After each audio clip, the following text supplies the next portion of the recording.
One of my kids' favorite bedtime stories was called The Park Bench, and it told the story of a park bench and all the things that it became during the day. It was a meeting place, a place where kids could play and turned into a pirate ship, or a house, or a fort, who knows? So on today's episode of the Woodsmith Shop, we're gonna do our own version of the park bench by building this bench.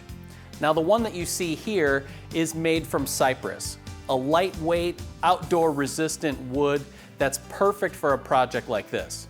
The bench also has some really great decorative hardware and features the kind of joinery that's going to help you become a better woodworker. Now, as the story goes, the park bench can become almost anything, and in this episode, our version is going to be made from several different materials. We're also going to play around with a couple of different finishes. It's time to build.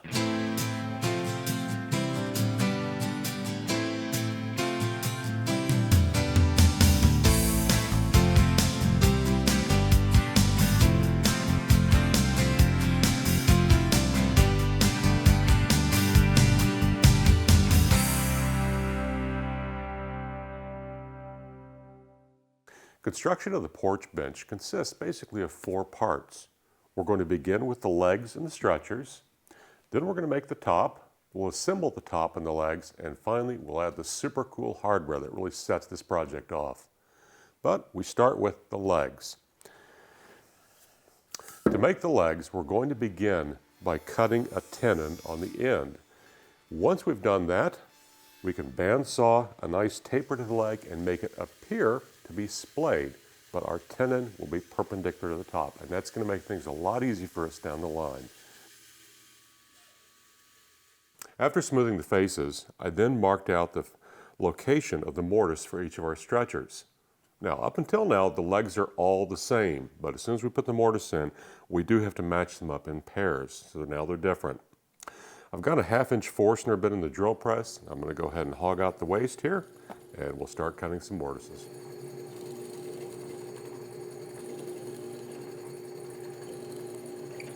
Well, after drilling out for our stretcher mortises, I cleaned them up using a 1-inch and a 1/2-inch chisel. With that done, it was a trip to the router table to put a nice smooth edge on all the corners. And I also routed the bottom of each leg too, because otherwise this is going to chip every time the bench gets dragged on the floor. After that, I went ahead and made 2 stretchers. And so this was very much the same as we did before with the legs. I went to the table saw, and I used a dado blade to cut the tenons. From there to the router table, round over the edge. So we're all ready to glue up our stretchers and our leg sets together. Go ahead and use a little glue here. I am using an exterior rated glue, since this is going to be out on the porch.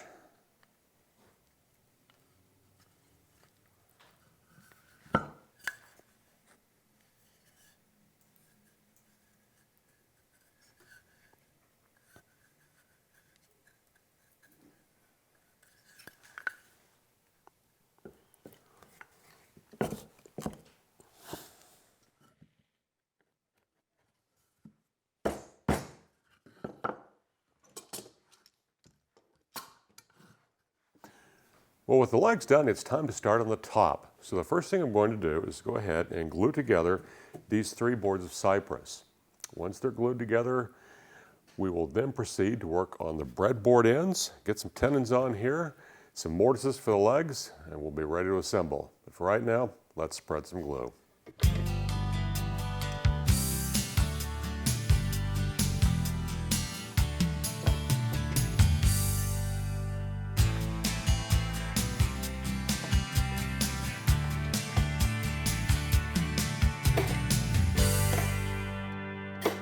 There are 2 steps in making the breadboard ends. The first one is going to be to cut a very deep mortise on the inside edge. It's 1 inch wide and 1.5 inches deep.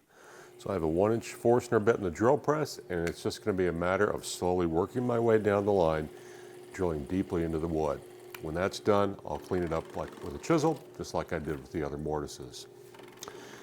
After we're done with that, the next step is going to be to drill a counter bore and a through hole in 2 locations on the end, and those are for a lag bolt. And that lag bolt is a really great aesthetic detail that works with the turnbuckle in this project, and it's really going to hold those breadboard ends on.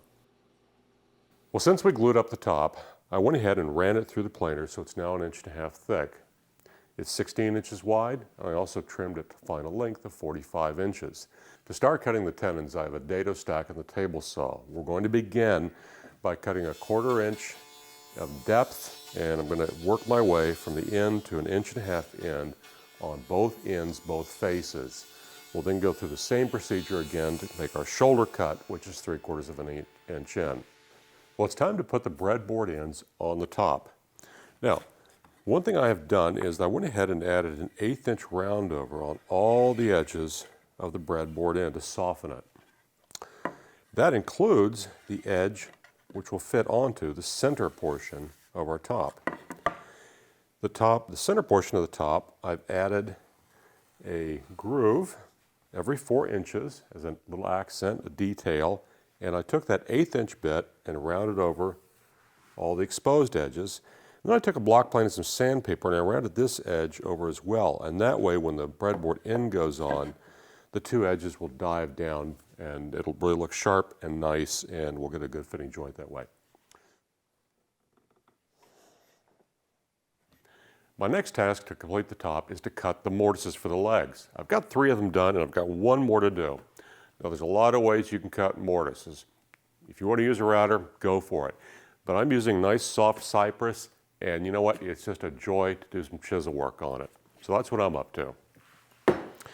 First thing I'm going to do is just outline the perimeter.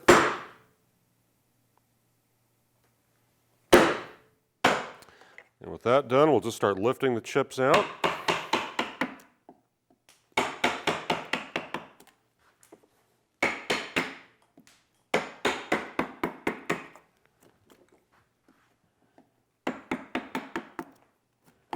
And then you just go down layer by layer, re-outlining the perimeter, lifting the chips, and I'll stop when I'm a little bit over 1 inch deep.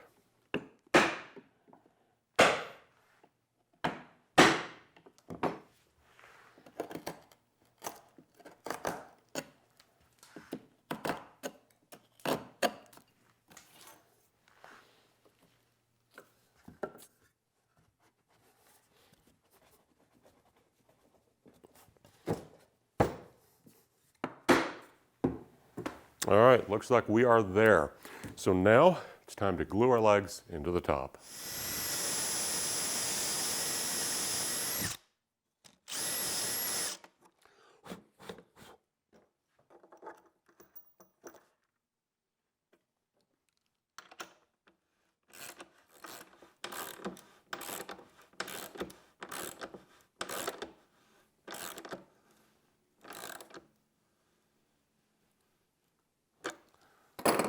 There we go, those bolts look good, and that breadboard end is never coming off.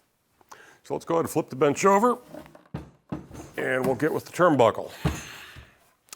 All right, first off, there are brackets on either end that have a pin.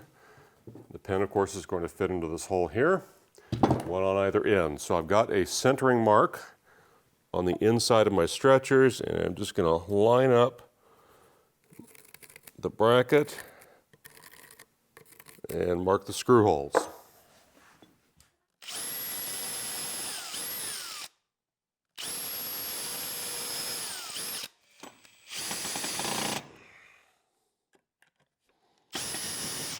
All right, with the brackets in place, what I need to do now is take out this pin, and there's a snap ring in the end of each one. So I have a pair of snap ring pliers here, which will make that a lot easier. There we go.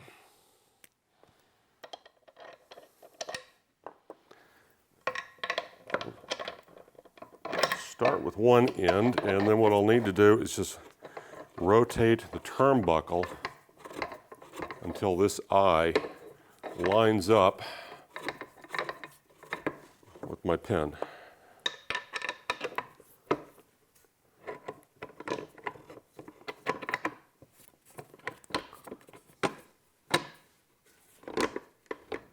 Tighten this up just a little bit.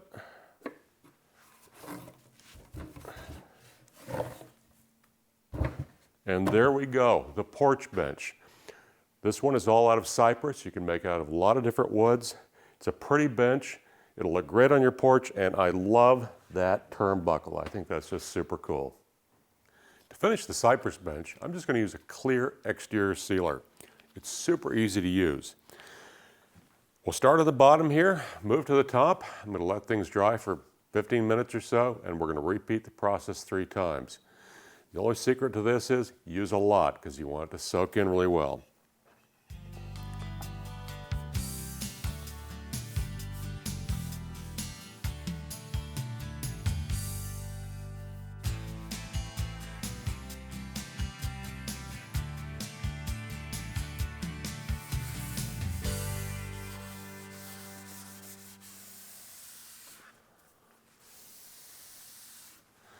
And that completes the first coat. So 15 minutes, another coat, 15 minutes, another coat after that, and then we'll set it outside and let it cure. Another great option to finish an outdoor project is going to be paint. And there's a couple of reasons why I like paint on outdoor projects. First, it adds a lot of water resistance. You can kind of seal the end grain in and you won't get any water wicking up in there. It also helps protect from bugs and UV rays. And those are really the things that are going to damage an outdoor project. So I'm going to go ahead and paint the base on this bench and we'll stain the top. I think painting the entire thing is going to be a lot of color and I like to add a little warmth with the stain. And we'll go ahead and distress it so it has an interesting look. But before I paint these legs, I'm going to go ahead and seal the end grain. This bench is made out of poplar. Poplar is not the best wood to put outside, so I'm going to do everything I can to help protect it. And like I said, the paint is going to seal it, but by adding a thin layer of CA glue over the end grain, we're going to seal those fibers. And those fibers are going to be like straws, so they're going to want to suck water and anything up. And you can see as I add the glue, it really wicks that into the end grain fibers. And once this is cured, it's going to add a lot of water resistance to this end grain. So I'll do that to all 4 feet, and then I'm going to add a layer of paint. And we're going to do a 2-layer system. I'm going to add a dark layer first, then we'll come back and add a lighter layer over top. That way we can kind of sand around the edges and distress it a little bit, and you'll get hints of that base layer coming through.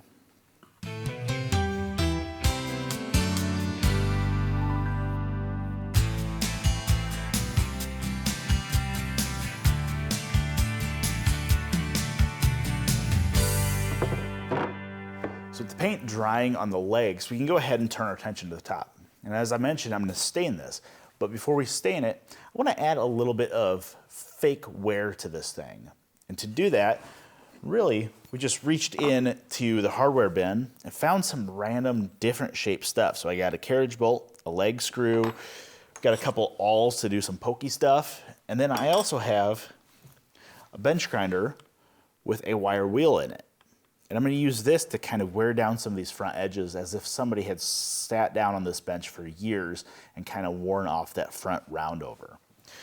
Now the trick with aging something like this is that you want to be pretty random. It's hard to be random when you're trying to be, but best we can do, just whack it in different areas, poke some holes, wear it down, and then we'll apply some stain.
After that gel stain's had a couple of minutes to soak in, you can come back and wipe off all the excess. One of the things I like about gel stain is it gives you a good even color, but I feel like you can kind of work on the color a little bit with a secondary rag.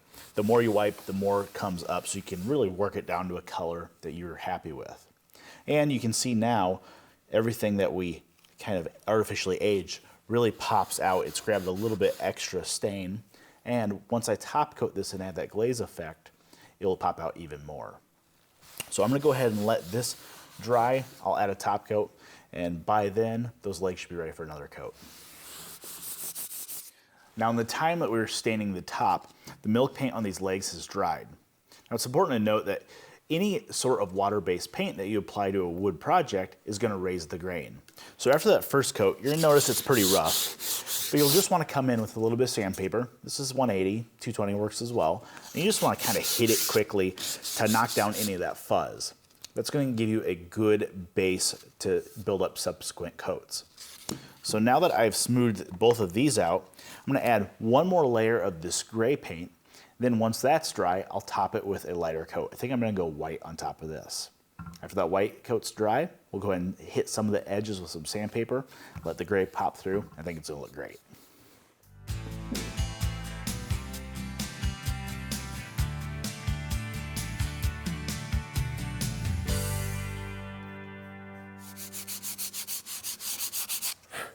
Once the paint on the legs have dried, we can go ahead and start adding a little bit of age to them. And I'm just doing this with some sandpaper. And I'm kind of hitting the high spots, or what would be a wear spot that somebody may brush their leg up against and over the years wear the paint through. What we're doing here is we're just getting through that top layer of paint and getting down into that darker base that we put down. So it doesn't take a whole lot. And even if your top coat isn't a completely even coverage and you don't have a good solid top layer, that's okay. It's going to look natural. So we'll just wear through some of those areas. And I might even come back and add a little bit of extra glaze to this when I'm all done. We can set that off to the side for now and turn our attention back to the top.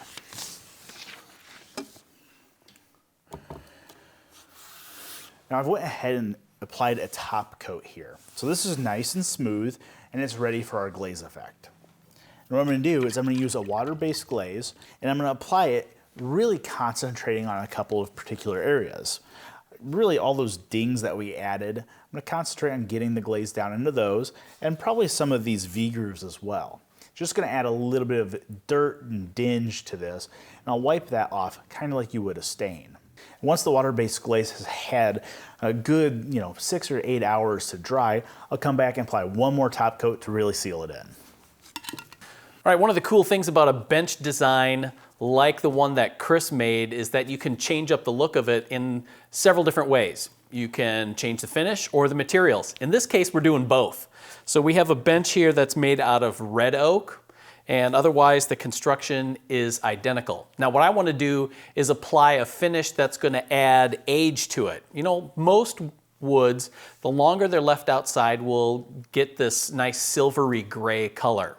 The only problem is that you'll have a couple of years in there of kind of a harsh middle when it just kind of looks a little ragged. So this is going to accelerate that process and go from shiny, brand new red oak into an aged gray silver look to it. So I'm going to start by flipping the bench over and applying our accelerant on the bottom side.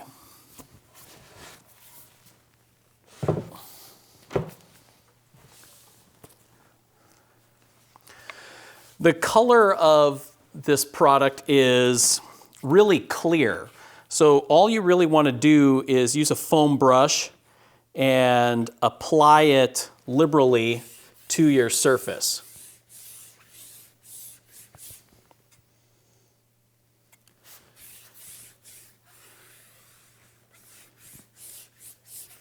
This works by a chemical reaction, so all you really need to do is just keep it wet for a while.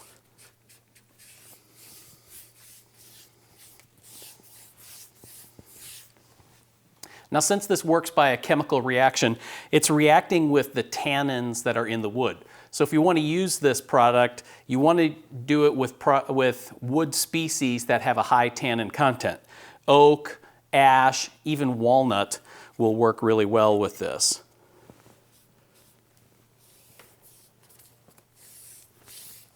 All right, here's the first coat of our accelerator. It's mostly dry at this point. I put a fan on it to help it along. You can see down by the bottom of the legs, still a little wet. I'm not too worried about that at this point. And you'll notice quite a bit of difference from the freshly sanded red oak. It's a lot more gray. There's still some of that kind of reddish brown color coming through. So what I'm going to do is apply another coat of the accelerator, same process that I did before, just on the visible surfaces. I won't do the bottom side of the top because nobody but the dog is going to see that one at this point. So once that one is dry, we can talk about what the options are to wrap up this project.